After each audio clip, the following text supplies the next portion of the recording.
So, ayan, meron lang akong i-share sa inyo na chocolate na nauuso na naman dito sa TikTok. So, madalas ko na namang nakikita sa feed to. Ito yung Yaji, hindi ko alam kung tama yung pronunciation, pero ito ay marshmallow na may coated siya ng chocolate, ganon. Pero ito, nakalagay dito ay continuous chocolate beans. Ayan, so tatry natin. Hindi ko alam kung ilang, ano siya, kung gaano kadami, pero tara. Ayan. Oh, nakaano pala siya. Nakapack siya individually. So, +1 yun. Kasi, akala ko nung una, ano lang siya eh. Yung parang ano, ang tag dito, sama-sama. Pero, ayan, tignan natin. Ano to? Continuous chocolate beans. So, papakita ko sa inyo to ng, ano, yung kita yung gitna. Kasi sa mga napapanood ko, diretso nilang kinakain. So, naku-curious din yung mga tao. So, ayan, ganyan siya kaliit. Tapos, kagatin natin yung,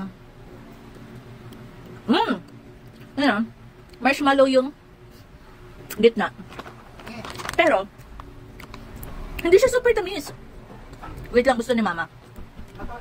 Hindi siya super tamis. Ewan ko, kasi sweet tooth ako.